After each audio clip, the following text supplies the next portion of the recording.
नमस्कार ऑफिसर्स। इस ब्रीफिंग में आपका स्वागत है। आज हम धोखाधड़ी रोकने के लिए आपके शस्त्रागार में मौजूद दो सबसे अहम और शक्तिशाली नियमों 86A और 86B को समझने जा रहे हैं। तो चलिए सीधे मुद्दे पर आते हैं। हम इन 6 मॉड्यूल से गुजरेंगे ताकि आप अपनी शक्तियों और जिम्मेदारियों को अच्छी तरह समझ सकें। सबसे पहले चलिए बड़े परिप्रेक्ष्य को समझते हैं। आपका मिशन क्या है? आपका मुख्य काम है गुड्स एंड सर्विसेज टैक्स यानी जीएसटी सिस्टम की अखंडता की रक्षा करना। देखिए, ये जो इनपुट टैक्स क्रेडिट या आईटीसी है, ये हमारी पूरी टैक्स प्रणाली की जान है। ये वो क्रेडिट है जो एक कारोबारी को अपनी खरीद पर चुकाए गए टैक्स के बदले मिलता है, जिसे वो अपनी बिक्री पर लगने वाले टैक्स से एडजस्ट कर सकता है। और यहीं पर आपकी भूमिका सबसे महत्वपूर्ण हो जाती है। आपको एक असली करदाता और एक धोखेबाज के बीच फर्क करना है। आपको ईमानदार लोगों की रक्षा करनी है और फ्रॉड करने वालों पर सख्ती से कार्रवाई करनी है। तो अब बात करते हैं आपकी टूलकिट के पहले हथियार की, रूल 86A। ये आपको धोखाधड़ी के शक पर सीधे दखल देने की ताकत देता है। ये नियम दिसंबर 2019 में आया था और ये सरकारी रेवेन्यू बचाने का एक बहुत ही असरदार तरीका है। ये आपको किसी भी टैक्स पेयर के इलेक्ट्रॉनिक क्रेडिट लेजर में पड़े आईटीसी को अस्थायी तौर पर ब्लॉक करने की शक्ति देता है। तो आप इस पावर का इस्तेमाल कब कर सकते हैं? देखिए, आपके पास विश्वास करने के कारण होने चाहिए जो कि इन 5 में से किसी एक या ज्यादा शर्तों पर आधारित हों, जैसे कि सप्लायर ही फर्जी हो या बिना माल मिले ही क्रेडिट ले लिया गया हो। ये समझना बेहद जरूरी है कि आप अपने अधिकार क्षेत्र में ही काम करें। आईटीसी ब्लॉक करने की शक्ति शामिल रकम के आधार पर अलग-अलग रैंक के अधिकारियों को दी गई है। लेकिन याद रखिए, शक्ति के साथ साथ बड़ी जिम्मेदारी भी आती है। तो चलिए अब उन कानूनी सीमाओं को समझते हैं जो रूल 86A के इस्तेमाल को नियंत्रित करती हैं। रूल 86A3 के तहत आप जो भी ब्लॉकिंग लगाते हैं वो हमेशा के लिए नहीं होती। ये ज्यादा से ज्यादा 1 साल बाद अपने आप खत्म हो जाती है। अब एक बहुत ही प्रैक्टिकल सवाल उठता है।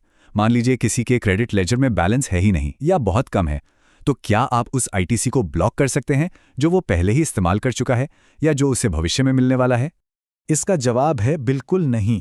सुप्रीम कोर्ट तक सभी अदालतों ने इसे साफ कर दिया है कि नेगेटिव ब्लॉकिंग पूरी तरह से गैर कानूनी है। आप सिर्फ वही आईटीसी ब्लॉक कर सकते हैं जो उस वक्त इलेक्ट्रॉनिक क्रेडिट लेजर में मौजूद है। इन 3 मूल सिद्धांतों को गांठ बांध लीजिए। पहला, 86A एक ढाल है, वसूली की तलवार नहीं। दूसरा, रिकवरी के लिए आपको सेक्शन 73 या 74 की प्रक्रिया का पालन करना होगा। और तीसरा, आपके पास ब्लॉक करने के लिए लिखित में ठोस कारण होने चाहिए। चलिए अब अपने दूसरे टूल रूल 86B पर चलते हैं। ये टैक्स चोरी रोकने के लिए एक बिल्कुल अलग अप्रोच अपनाता है। देखिए, रूल 86B हर किसी पर लागू नहीं होता। ये सिर्फ उन रजिस्टर्ड टैक्स पेयर्स पर लागू होता है जिनकी टैक्सेबल सप्लाई की वैल्यू 1 महीने में 50 लाख रुपए से ज्यादा है। इन बड़े टैक्स पेयर्स के लिए नियम ये कहता है कि वो अपनी कुल टैक्स देनदारी का ज्यादा से ज्यादा 99% हिस्सा ही आईटीसी से चुका सकते हैं। कम से कम 1% उन्हें कैश में देना ही होगा। अब इसके पीछे की सोच क्या है? इसका मकसद उन फर्जी कंपनियों का खेल खत्म करना है जो सिर्फ कागजों पर आईटीसी के जरिए कारोबार करती हैं और सरकारी खजाने में 1 पैसा भी कैश जमा नहीं कराती। लेकिन कानून का मकसद ईमानदार कारोबारियों को तंग करना बिल्कुल नहीं है। इसीलिए इस नियम में कुछ छूट दी गई हैं जिन्हें समझना आपके लिए बहुत जरूरी है। इन सेफ हार्बर्स या सुरक्षा उपायों पर ध्यान दें।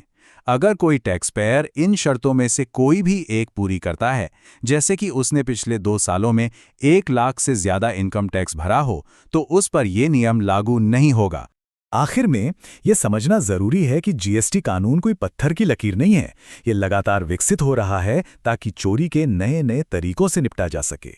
और इसी बदलाव की एक बड़ी मिसाल है आने वाला नियम 31D, जो पान मसाला और तंबाकू जैसी कुछ खास चीजों के लिए टैक्स कैलकुलेशन का तरीका ही बदल देगा। और देखिए, ये नियम आपस में कैसे जुड़े हैं। जब रूल 31D के तहत टैक्स मैन्युफैक्चरर्स से ही अधिकतम रिटेल प्राइस पर ले लिया जाएगा, तो आगे की चेन में इन सामानों के व्यापारियों को 86B के 1% कैश पेमेंट नियम से छूट मिल जाएगी। ये सारे सुधार जीएसटी काउंसिल की लगातार कोशिशों का नतीजा है ताकि ये सिस्टम मजबूत बना रहे और हर नई चुनौती का सामना करने के लिए तैयार रहे। तो जैसे जैसे आप अपने करियर में आगे बढ़ रहे हैं, ये सबसे ज़रूरी सवाल हैं जो आपको खुद से पूछना है। देश के राजस्व की रक्षा के लिए इन ताकतवर उपकरणों का इस्तेमाल हमेशा पूरी ईमानदारी, सटीकता और निष्पक्षता से करें।